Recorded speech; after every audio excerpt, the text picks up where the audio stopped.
ప్రత్యేక తెలంగాణ రాష్ట్రం ఏర్పడి 12 ఏళ్లు దాటిన ప్రజల పరిస్థితుల్లో ఆశించిన మార్పు రాలేదని టీఆర్ఎస్ చీఫ్ కల్వకుంట్ల కవిత అన్నారు.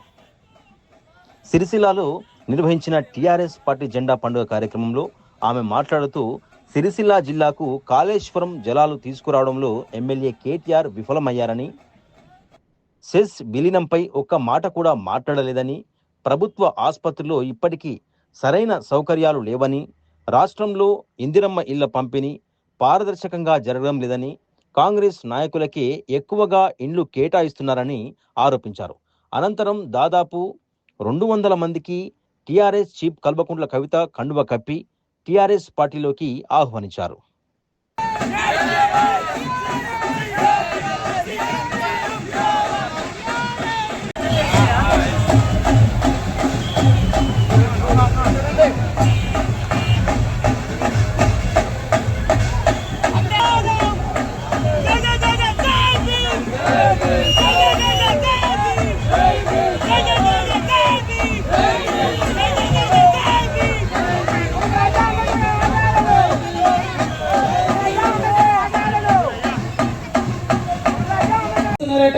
మీ ఓపికకి నేను ధన్యవాదాలు తెలియజేస్తా ఉన్నాను.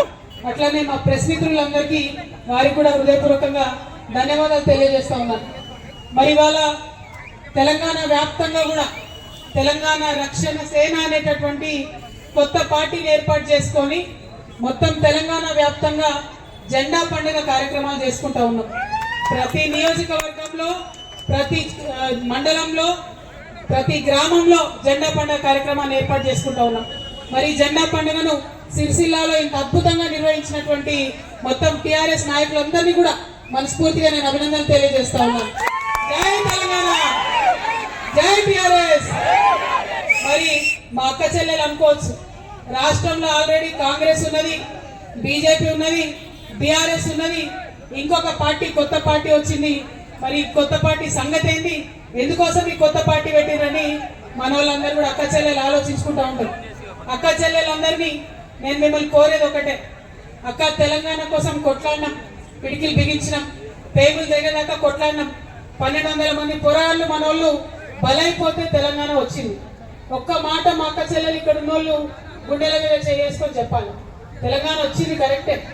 ఇవాళ మన పిల్లగాళ్ళని చదివించుకోవాలనుకుంటే మీరు పేదవాళ్ళు, మధ్యతరగతి సంబంధించిన మనము ఏదైనా స్కూల్కి పోయి ఫీజు కట్టే పరిస్థితి ఉన్నదా? మనకు ఎక్కడన్నా పోయి ప్రైవేట్ స్కూల్కి మా పిల్లల్ని చదివించుకుంటాని బాజాప్తా గల్లా ఎగిరేసుకొని ఫీజు కట్టే పరిస్థితి ఉన్నదా? ఇబ్బంది పరిస్థితి ఉన్నది. అదేవిధంగా కొన్ని ప్రైవేట్కి మాకు దిక్కులేదు, పోలేదు. మరి గవర్నమెంట్కి పోదామంటే గవర్నమెంట్ స్కూల్ ఎట్లుంది? స్కూల్ ఉంటే పంతులు ఉండడు, పంతులు ఉంటే స్కూల్ ఉండదు. అందరు ఉంటే బెల్ కొట్టేటోడు ఉండడు, బెల్ కొట్టేటోళ్ళు ఉంటే బాత్రూమ్ సాఫ్ చేసేటోళ్ళు ఉండరు. అట్లాంటి పరిస్థితుల్లో మన పిల్లల్ని పంపాలంటే మనకే భయమై అప్పో సొప్పో చేసి ప్రైవేట్ స్కూళ్ళకు పంపుతున్నటువంటి పరిస్థితి. మరి ఆ తర్వాత మీ అందరికీ తెలుసు, ఇవాళ మన ఆరోగ్యం పాడైపోతే హాస్పిటల్కి పోతే ఎంత ఖర్చు అవుతుందో మీరే చూస్తున్నారు. గవర్నమెంట్ దవాఖానకు పోదామంటే భయంకరమైన పరిస్థితి, సూది ఉంటే దూది ఉండలేదు, దూది ఉంటే సూది ఉండలేదు. మరి ప్రైవేట్ హాస్పిటల్కి పోతే దోపిడీ, విపరీతంగా డబ్బు ఖర్చు అవుతుంది. తెలంగాణ తెచ్చుకుంటే అంత బాగుండే, అన్ని పార్టీలు అధికారంలోకి వచ్చాయి. మరి ఎందుకు ఇంకా మన పేద సాధ గురించి ఎవరు ఆలోచిస్తలేరు? ఎందుకోసం తెచ్చుకున్నాం తెలంగాణ? ఇల్లు ఉన్నాయా ఎవరికన్నా? ఇలా పేదోళ్ళకు గదే వచ్చిన వాళ్ళకే ఇల్లు వచ్చినాయి, ఉన్నోళ్ళకే ఇల్లు వచ్చినాయి తప్పితే కొత్తగా రాలే. అది బీఆర్ఎస్ కట్టినప్పుడు అట్లే అయింది.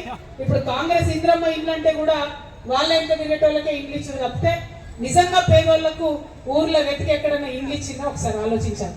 ఎందుకు ఈ మాట చెప్తా ఉన్నా అంటే, ఉట్టిగేదో ఓటేసుడు, ఎట్టికి ఓటేసుడు, వాళ్ళని సీఎం చేసుడు, వీళ్ళని అధికారంలోకి తెచ్చుడు కాదు కదా. ఎవరన్నా అధికారంలోకి వస్తే మన బతుకు మారాలి, దానికోసం ఆలోచన చేసుకోవాలి.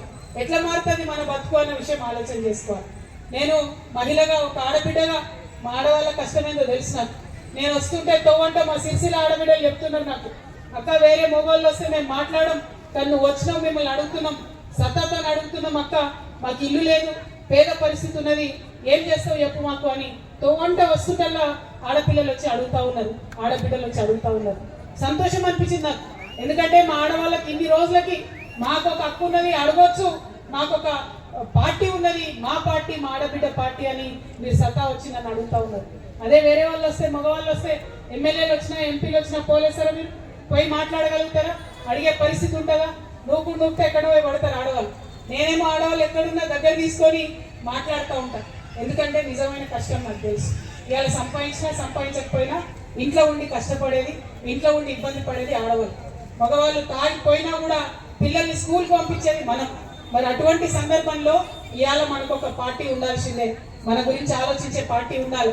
అందుకే ఈ పార్టీ పెట్టినామక్క, తెలంగాణ రక్షణ సేన. ఈ పార్టీ పేరు తెలంగాణ రక్షణ సేన. ఈ పార్టీ జెండా, ఈ పసుపు జెండా మన ఆడవాళ్లకు అతి పవిత్రమైనటువంటి జెండా, అతి పవిత్రమైన రంగు ఈ పసుపు రంగు. అందుకోసమని పసుపు రంగు జెండా పెట్టుకున్నాం.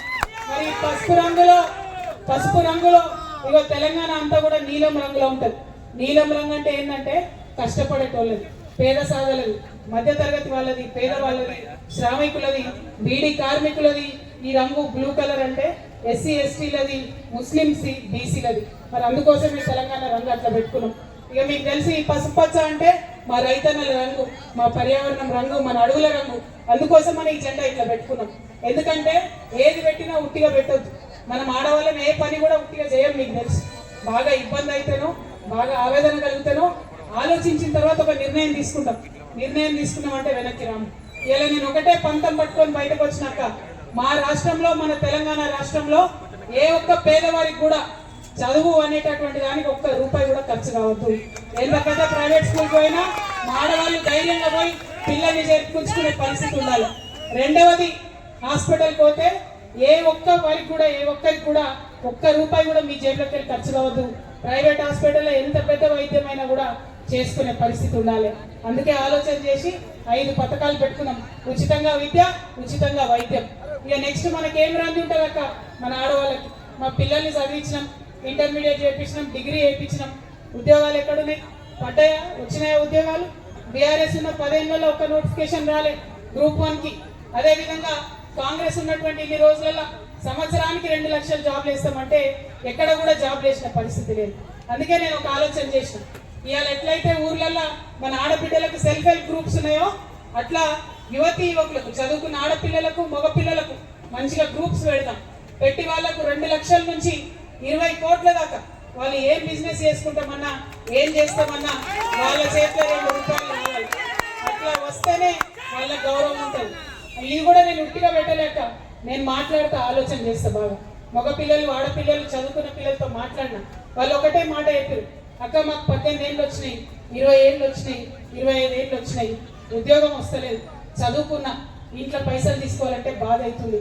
మా తల్లి గ్రూప్లో పైసలు తీసుకొని ఎత్తుకొని వచ్చి నాకు 1 లక్ష రూపాయలు ఇస్తే బండి కొనుక్కుంటున్నా, ఎత్తుకొని అక్క గ్రూప్లోకి వెళ్ళి 3 లక్షల రూపాయలు మా అమ్మ ఇస్తే ఆటో కొనుక్కొని నడుపుకుంటున్నాక ఇజ్జత్ అనిపిస్తుంది. చేతికి వచ్చినటువంటి కొడుకును మళ్ళా అమ్మని డబ్బులు అడుకోవాలంటే ఇజ్జత్ అనిపిస్తుంది అక్క అని ఎంతో మంది ఆడపిల్లలు, మగపిల్లలు చెప్పిన తర్వాతనే నేను ఈ పథకం ఆలోచన చేశాను. ఎట్లయితే వాళ్ళ ఆడవాళ్ళ గ్రూపులు పెడుతున్నామో, రేపటి నాడు మన యువత కోసం గ్రూప్స్ క్రియేట్ చేస్తాం, యూత్ ఎంపవర్మెంట్ గ్రూప్స్ క్రియేట్ చేస్తాం, వాళ్ళకి డైరెక్ట్ గా లోన్ ఇస్తాం. ఇవన్నిటికన్నా ముఖ్యమైన విషయం, అత్యంత ముఖ్యమైన విషయం, మన రైతన్నలు ఉన్నారు. వారికి ఇవాళ సిరిసిల్ల జిల్లా మొత్తం కూడా వ్యవసాయ ప్రధానమైనటువంటి జిల్లా. అందరం కూడా కష్టం చేసుకొని బతికేటోళ్ళం రైతన్నలు. ఇవాళ ఎక్కడికి పోయినా కూడా ఒక్కసారి రైతన్నలు ఆలోచన చేసుకోవాలి. మీరు పనుండి ఎంఆర్ఓ ఆఫీస్ పోతారు, పనుండి కలెక్టర్ ఆఫీస్ పోతారు, ఎవరైనా మనం దేక్తారా, ఎవరైనా కాంతారా, ఎవరైనా పిలిచి నీకు ఏమైనా ఏం పని ఉందా అని అడుగుతారా? ఒక్కరు కూడా మాట్లాడరు. మన చెప్పులు చూస్తారు, మన బట్టలు చూస్తారు, ఎవరు కూడా మాట్లాడరు. అందుకే రైతు రాజు కావాలంటే ప్రతి గవర్నమెంట్ ఆఫీస్లో ఖచ్చితంగా రైతుకు ఒక కౌంటర్ ఉండాల్సిందే. ఆ కౌంటర్లో రైతును కూర్చోబెట్టి నీకేం పని కావాలని అడిగి చేయాలి. ఇవాళ వానలు పడుతున్నాయి, జర ఏదైనా పొలం వేసుకుందాం, ఏదైనా గింజలు చల్లుకుందాం అంటే మందు బస్తాల కోసం, యూరియా కోసం పోస్తే ఫోన్లో యాప్ అని పెట్టింది. ఆ యాప్లో ఎవరికి కూడా ఏం వస్తలేదు. నేను ఇక్కడ సిరిసిల్ల నుండి డిమాండ్ చేస్తున్నా, ఆ యూరియా యాప్ అనేది రద్దు చేయాలి. ఆ యూరియా యాప్ అనేది వద్దు, యూరియా యాప్ రద్దు చేయాలి. మరి ఇక్కడ మనకు సెస్ అని ఉంటే ఇక్కడ సిరిసిల్లలో సపరేట్ గా కరెంట్ వచ్చేది. ఆ సెస్ కాస్త మంగళవారం అయిపోయింది. దాన్ని ప్రైవేట్ వ్యక్తులు కబ్జా పెడదామని చూస్తే లాస్ట్ అటు ఇటు అయింది, అది మొత్తం గవర్నమెంట్ లో కలిసిపోయింది. మరి ఇక్కడ స్థానికంగా ఉన్న ఎమ్మెల్యే గారు కేటీ రామారావు గారు సెషన్ లో కలిసిపోతుంటే కూడా ఒక్క మాట కూడా మాట్లాడలే.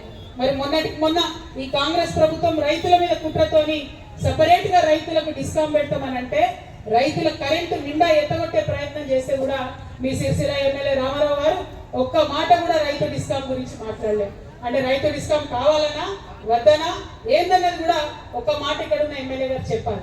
అంటే ఆయనకు తీర్పు ఉండదు అనుకో, అంటే వీకెండ్ వచ్చిపోతాడు కాబట్టి మిగతా టైంలో దొరకదు కాబట్టి ఆ తీరిక లేక మరి ఆయన మాట్లాడలేదేమో నాకు తెలియదు. ఇక అది పక్కన పెడదాం. ఈ సమాజంలో ఈ తెలంగాణలో మనకు కావాల్సింది ఏంటి? సామాజిక న్యాయం కావాలి, అందరం బాగుండాలి. అది బీసీలు కావచ్చు, బీసీలలో కూడా చాలా పేదవాళ్ళు ఉన్నారు, ఎస్సీల కన్నా పేద పరిస్థితిలో ఉన్న వాళ్ళు ఉన్నారు. ఎస్సీలలో అయితే చెప్పే అవసరం లేదు, దారుణంగా ఉన్నది. ఎస్టీల పరిస్థితి కూడా అట్లనే ఉన్నది, ముస్లింల పరిస్థితి ఇంకా దారుణంగా ఉన్నది. మరి వీళ్ళందరూ బాగుండాలంటే సామాజిక న్యాయ తెలంగాణ కావాలని మేము కోరుకుంటా ఉన్నాం. కానీ ఇదే సిరిసిల్లాల మన తెలంగాణ రాష్ట్రం వచ్చిన తర్వాత సామాజిక న్యాయ తెలంగాణకు తూట్లు పొడుస్తూ నేరెళ్లలో ఇసుక అక్రమ రవాణా చేస్తూ అక్రమ సంపాదన కోసం దళితులను బీసీలను 8 మందిని మామూలుగా కొట్టలేదు, మామూలుగా చిత్రహింసలు పెట్టలేదు. నిన్న మొన్న వచ్చి కలిసిపోయింది మా దగ్గరికి పెంట బానయ్య గారు, హరీష్ గారు, ఇంకా చాలా మంది వచ్చి కలిసిపోయింది. వాళ్ళ కనీసం ఇప్పుడు నడవరానటువంటి పరిస్థితి ఉంది. ఎందుకోసం చేసినంత దాష్టికం? అధికారం ఉంది అని అంటే ఆ అధికారం ఉంది కాబట్టి పేద సాధువుల మీద నువ్వు ఆ కోపం తీస్తావా? నీ ఇసుక బండి కట్టుబట్టడానికి తీస్తావా? నీ అక్రమ సంపాదన కట్టుబట్టడానికి తీస్తావా? నీ ఎన్నుకున్న మనుషుల్ని కాపాడుకోవడానికి దళితులను బీసీలను పట్టుకొని కొడతావా? ఇవాళకి కరెక్ట్గా జూలై 2వ తారీఖు వస్తే 9 ఏళ్ళు నిండుతుంది. వాళ్ళకి ఎట్టి న్యాయం కూడా జరగలేదు. మరి పరామర్శించిపోయారు, కేటీఆర్ గారు కూడా వచ్చి పరామర్శించిపోయారు. అయ్యో పోలీసు వాళ్ళు కొట్టిరా నాకు తెలియదు అన్నాడు, కానీ ఇంతవరకు న్యాయం జరగలేదు. ఆ తర్వాత రేవంత్ రెడ్డి వచ్చిపోయాడు, కేటీఆర్ మీకు న్యాయం చేస్తలేడు నేను చేస్తా అన్నాడు, ఆయన కూడా అట్టే పోయిండు. మధ్యలో బండి సంజయ్ వచ్చిపోయాడు, ఎవరు న్యాయం చేస్తలేరు నేను చేస్తాను. ఇవాళ బండి సంజయ్ గారు నేను డిమాండ్ చేస్తా ఉన్నా, కేంద్ర ఎస్సీ ఎస్టీ కమిషన్ దగ్గర నేరెళ్ళ ఇసుక బాధితుల కేసు పెండింగ్ ఉంది, దాని సంగతి ఏమైందో బండి సంజయ్ గారు చెప్పాలి. మీరు ఈ ప్రాంత ప్రజల ఓట్లేసుకొని ఎంపీగా గెలిచిండ్రు, ఇవాళ మంత్రి అయినరు. మంత్రి కాకముందు మామూలు కార్పొరేటర్ ఉన్నప్పుడు వచ్చి దళితుల దగ్గర వాళ్ళ కాళ్ళు పట్టుకొని చేతులు పట్టుకొని, బీసీల దగ్గర కాళ్ళు పట్టుకొని చేతులు పట్టుకొని నాతో కేసు అయిందని చెప్పి కేసు వేయించారు. వాళ్ళేమో కేసు చుట్టూ తిరుగుతురు ఖర్చు పెట్టుకుంటా, మీరేమో రయ్య బుగ్గకారులు తిరుగుతురు. బండి సంజయ్ గారు తక్షణమే మీరు రావాలి, ఎస్సీ ఎస్టీ కేసు ఏదైతే కేంద్రంలో ఉందో దాన్ని వెంటనే పరిష్కరించాలి. ఇక రేవంత్ రెడ్డి గారు వచ్చిపోయింది, ఆయన ఏం చెప్పిండు? ప్రతి కుటుంబాన్ని ఆదుకుంటా నేను దళితుల్ని నేరెళ్ళ బాధితుల్ని అన్నాడు. ఆయన కూడా ఇంతవరకు మాట్లాడలేదు. రేవంత్ రెడ్డి గారిని డిమాండ్ చేస్తా ఉన్నా, మీకు ఏమాత్రం బాధ్యత ఉన్నా, మీకు ఏమాత్రం ఇక్కడ ఉండేటటువంటి దళిత బిడ్డల మీద బీసీ బిడ్డల మీద గౌరవం ఉన్నా, ఇక్కడ స్టేట్ ఎస్సీ ఎస్టీ కమిషన్ లో కూడా కేసు పెండింగ్ ఉంది. మీరు ఇంటింటికి వారికి డబ్బిచ్చి ఆదుకుంటామన్నారు, ఆర్థిక సహాయం చేస్తామన్నారు, నీకుంటా నేను అన్నారు, మాట తప్పిండ్రు. ఇది మంచి విషయం కాదు. వచ్చి ఖచ్చితంగా నేరెళ్ళ బాధితులకు న్యాయం చేయాలి. మరి ఈ అన్న సంజయ్ అన్న ఏడు, అటు రేవంత్ రెడ్డి అన్న ఏడు, ఇటు కేటీఆర్ అన్న ఏడు, ఎవరు చేయాలి? రాష్ట్రంలో ఉన్న మగవాళ్ళందరికీ కూడా డబ్బుతోని అక్రమ సంబంధంతోని అక్రమ సంపాదనతోని కళ్ళు మూసిపోయి ఉన్నాయి. మీ ఆడబిడ్డగా నేను వచ్చిన నేరెళ్ళ అన్నదమ్ములకు నేరెళ్ళలో బాధపడి పోలీస్ స్టేషన్ లో ఇబ్బంది పడి ఇవాళ నడవలేనటువంటి పరిస్థితిలో ఉన్న నా నేరెళ్ళ అన్నదమ్ములకు నేను అండగా ఉంటా. ఎట్లా ఉంటానో మీకు నేను నిరూపించి చూపిస్తా. ఒక వారం 10 రోజులలో నేరెళ్ళ బాధితుల వాళ్ళ ఇంటికి పోతా, నేను నిరూపించి చూపిస్తా. న్యాయం చేయాలనుకుంటే, గుండెలో నీతి ఉంటే ఎట్లా చేయగలుగుతాం అన్నది నేను చేసి చూపిస్తా. నేరెళ్ళ బాధితులకు టిఆర్ఎస్ పార్టీ అండగా ఉంటుందని ఈ సందర్భంగా నేను తెలియజేస్తా ఉన్నా. మరి ఇట్లా టిఆర్ఎస్ పార్టీ పెట్టిందే ఈ 5 ముఖ్యమైన అంశాలకు. అక్క ఈ 5 అంశాలకు కలిపి నేను పాంచజన్యం అని పేరు పెట్టిన. పాంచజన్యం అంటే ఏంటంటే భగవంతుడు శ్రీకృష్ణుడు వేటటువంటి శంఖం. మహాభారత యుద్ధం అవుతుంటే అటుపక్క మనోళ్ళే ఉన్నారు, ఇటుపక్క మనోళ్ళే ఉన్నారు, ఎట్లా కొట్లాడాలని అర్జునుడు బాధపడుతుంటే కృష్ణుడు ఒకటే మాట చెప్తాడు, మా వాళ్ళు మీ వాళ్ళని ఉండదు, ధర్మం ఎటు దిక్కుంటే నువ్వు అటు దిక్కుండు అని చెప్పిండు. నేను కూడా ఇవాళ పాంచజన్య శంఖమూని ధర్మం పక్షాన, ప్రజల పక్షాన, నేరెళ్ళ బాధితుల పక్షాన, ఇప్పటికీ కూడా నీళ్లు రాని సిరిసిల్ల రైతన్నల పక్షాన ఉండాలనుకొని ఇక్కడికి వచ్చినా ఖచ్చితంగా ఉంటా కూడా. ఒక్క మాట అడుగుతా ఉన్న సూటిగా, ఇక్కడ ఎమ్మెల్యే గారిని కేటీఆర్ గారిని, ఆ పక్కన ఎమ్మెల్యే గారు ఆది శ్రీనివాస్ గారిని, కాళేశ్వరం ప్రాజెక్ట్ లో సిరిసిల్లకు 1,08,000 ఎకరాలకు నీళ్లు రావాలి. వస్తుంది ఎంతయ్యా అంటే సిగ్గు అనిపిస్తుంది, 480 ఎకరాలకు వస్తుంది నీళ్ళు. 1,08,000 ఎకరాలకు కాళేశ్వరంలో నీళ్లు రావాలి. సిరిసిల్ల నియోజకవర్గంలో వస్తుంది ఎంత అంటే 480 ఎకరాలకు వస్తున్నది. మరి ఎందుకు ముఖ్యమంత్రి గారి తర్వాత ముఖ్యమంత్రిగా ఉన్న కేటీఆర్ గారు ఎందుకు సిరిసిల్ల పొలాలకు నీళ్లు మలుపుకోలేకపోయినరో ప్రజలకు జవాబు చెప్పాలి. అదే వేములవాడలో 1,15,000 ఎకరాలకు రావాలి, 30,000 ఎకరాల కాడ వేములవాడలో వస్తున్నాయి. అంటే ఇంకా 77 ఎకరాలకు రావాలి, 77,000 ఎకరాలకు నీళ్లు రావాలి. వీటి మీద కూడా తెలంగాణ రక్షణ సేన కొట్లాడుతుంది, రైతన్నలకు నీళ్ళు వచ్చే విధంగా ప్రయత్నం చేస్తుంది. మరి సిరిసిల్ల అంటేనే అగ్గిపెట్టెలో చీరలు నేసిన మా నేతన్నల జిల్లా. మేమందరం గర్వంగా ప్రపంచవ్యాప్తంగా ఎలిజబెత్ రాణి దగ్గర కూడా మన పేరు నిలబెట్టినటువంటి జిల్లా సిరిసిల్ల జిల్లా. ఆ నేతన్నలకు మా పద్మశాలి ముందు బిడ్డలందరూ కూడా హృదయపూర్వకంగా వినమ్రంగా నమస్కారం చేసుకుంటున్నా.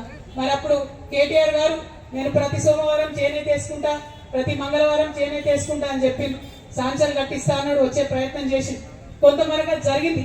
కానీ ఇవాళ ఏవైతే షెడ్లు కట్టించిండ్రో అక్కడ ప్రతి షెడ్కి ఓన్ యువర్ లూమ్ అనేటటువంటి పథకం పెట్టింది. ప్రతి షెడ్డుకు సాంచ బిగించుంటే ఇవాళ చేనేత అన్న ఎవరైతే నేతన్న ఎవరైతే కూలీగా ఉన్నాడో ఆయన ఓనర్ అయ్యాడు, కానీ బిగించలే.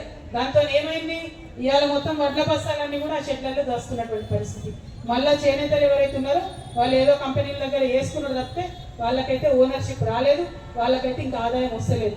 అప్పుడు అట్లా పరిస్థితి ఉండే. అంటే ఇప్పుడు ఈ రేవంత్ రెడ్డి గారు ఈ మహానుభావుడు వచ్చిన తర్వాత ఆయనతో ఉన్న యాన్ డిపోను కూడా సిరిసిల్లకెళ్ళి తీసుకుపోయిన వేములవాడలో పెట్టింది. కార్మికులు ఇక్కడ ఉంటారు, నేషటోళ్ళు ఇక్కడ ఉంటారు, మగ్గాలు ఇక్కడ ఉంటాయి. యాన్ డిపో తీసుకుపోయి వేములవాడలో పెట్టి వేములవాడలో ఒకవేళ నేషటోళ్ళు ఉంటే పర్వాలేదు, కానీ అక్కడ ఎవరు లేరు, తీసుకుపోయి రాజకీయం కోసం అక్కడ పెట్టుకున్నారు. నేను ఇవాళ ఒకటే అడుగుతా ఉన్నా, పరిపాలన సిరిసిల్లలో కంప్లీట్ గా గాడి తప్పింది.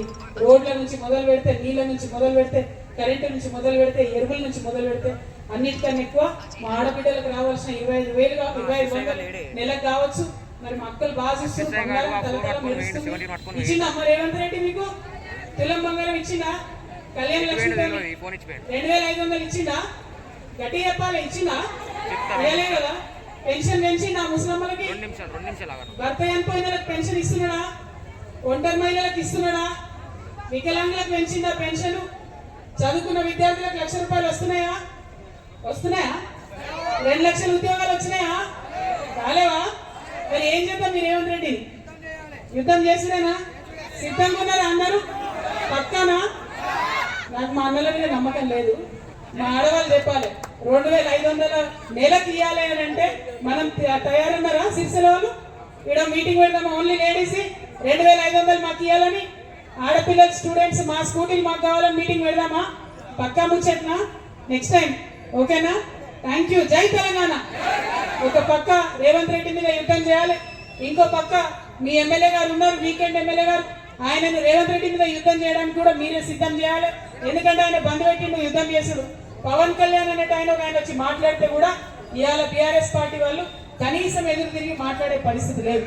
తెలంగాణ తల్లి బొమ్మ మారిస్తే కూడా ఎదురు తిరిగి మాట్లాడే పరిస్థితి లేదు.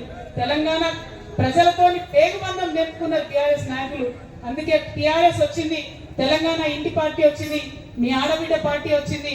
ఆశీర్వదించి మమ్మల్ని దీవించమని మిమ్మల్ని అందరినీ కోరడానికి నేను సిరిసిల్ల దాకా వచ్చిన. ఇది మొదటి జెండా, మొదటి అడుగు. కానీ మళ్ళీ వస్తా, మళ్ళీ వస్తా. ఎప్పటిదాకా వస్తా? ఈ సిరిసిల్లలో మన టీఆర్ఎస్ జెండా ఎగిరే వరకు వస్తాం. ఖచ్చితంగా సిరిసిల్లలో టీఆర్ఎస్ జెండా ఎగిరేసి తీర్థమని చెప్పి మీ అందరికీ తెలియజేస్తూ, మరి ఇక్కడికి వచ్చి సాయంత్రం 4 గంటల నుంచి వేచి ఉన్నటువంటి మా అక్క చెల్లెలకు, అన్నదమ్ములకు అందరికి కూడా హృదయపూర్వకంగా నమస్కారాలు. జై తెలంగాణ, జై టీఆర్ఎస్, జై తెలంగాణ, జై టీఆర్ఎస్. జోహార్ తెలంగాణ మన వీరులకు, జోహార్ తెలంగాణ మన వీరులకు. జై భీమ్, జై ఫూలే, జై సేవలాల్, జై తెలంగాణ.